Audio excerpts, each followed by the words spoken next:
Now, this week, the feds indicted the nonprofit City Baltimore on allegations of money laundering and wire fraud. 1 year ago, right here on Fox 45, founder of OpenTheBooks.com, Adam Andrzejewski, blew the whistle. He joins us now with an update of the case and the other red flags that may point to more nonprofits in Baltimore City. Good morning, Adam.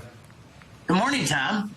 Yeah, a year ago, we pointed out flags at the state level, the federal level, and the local level. At the state level, the Strong Cities Baltimore was not in compliance with Maryland charitable solicitation law.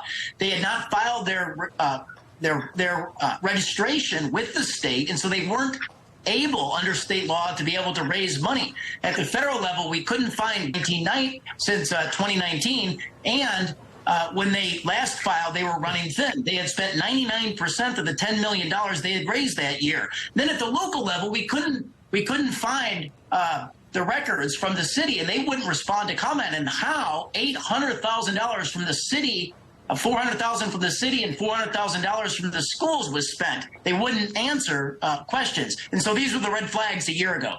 This is one. We're talking about Strong City Baltimore as one nonprofit, though. Your reporting, though, has been inspired by local organizations. You're making claims against Strong City. What was being said to trigger you to say, okay, I need to really dive into this? Well, Strong Cities Baltimore was managing about $14 million for 150 local organizations that weren't charities but were not engaged in the soft social safety net right there in Baltimore on key services. And so these organizations were saying that their financial filings weren't being made on a timely basis. Their payrolls weren't being paid on a timely basis. Some of these went out of business because of these things. And we have just simply raised questions. If Strong Cities Baltimore itself hadn't taken care of their own filings, for example, they owed the Secretary of State up to $400 worth of late filing fees for themselves, how could they manage other people's money?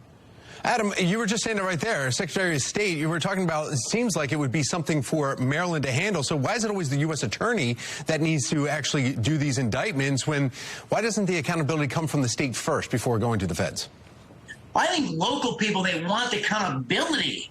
And look, I'm from Illinois. It's the Super Bowl of corruption. The local state's attorneys and the Attorney General of Illinois, they're political creatures. They have a lot of friends locally, which handcuffs them on hard investigations. Thankfully, the feds step in here and in Illinois. But look, the systems, we've reached out to the Attorney General in Maryland.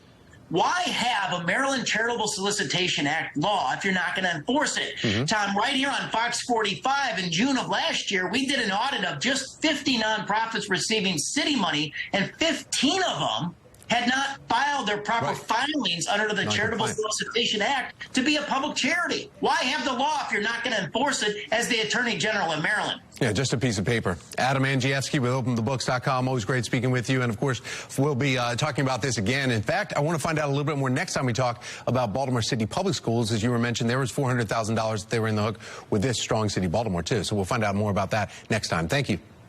Thank you.